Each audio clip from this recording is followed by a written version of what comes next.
In the past, families faced the bitter cold of winter without the comfort of central heating. Bedrooms, were often the chilliest places in the house. To keep warm, people layered their sleep surfaces, creating barriers to trap precious warmth. Straw mattresses, dry and densely packed, rested on sturdy wooden frames. That straw muffled the creaks of the floor and soaked up any moisture that crept in. Lying down, you'd notice the mattress was firm, but still had a bit of give. Sheets were made from coarse linen, scratchy at first, but they'd soften over a few weeks of use.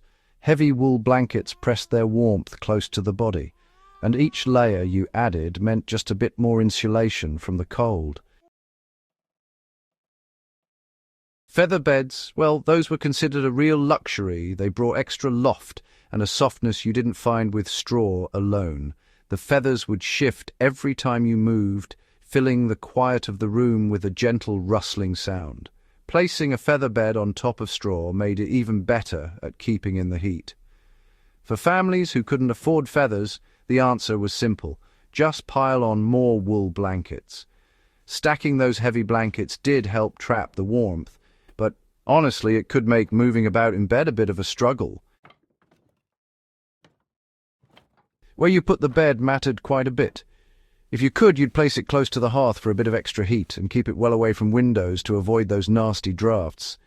In rooms that were sealed up tight, any warmth from the kitchen stove would slowly radiate into the sleeping areas. Floors were usually stone or timber, both pretty cold underfoot. Rugs came in handy here, thick, woven ones to cover up chilly spots, muffle footsteps, and trap a bit more heat. These surfaces would absorb the last bits of warmth from your body, making the room feel just a touch less cold. Insulating the room itself was done with whatever was at hand, really.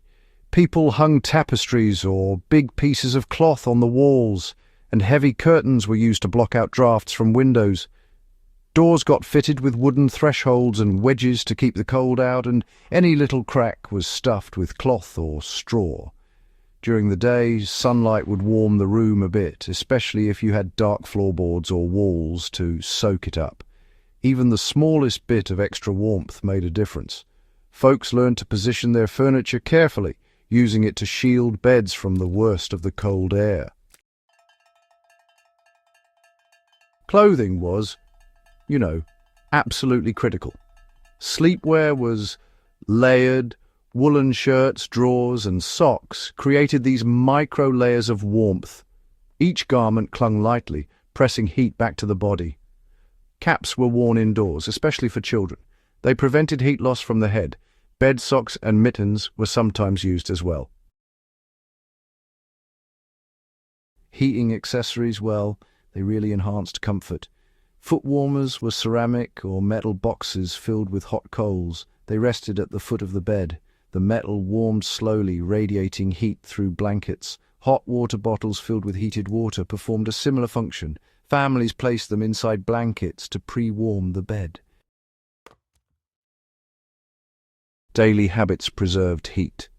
Bedding was aired only briefly, and beds were made immediately after rising to avoid losing residual warmth.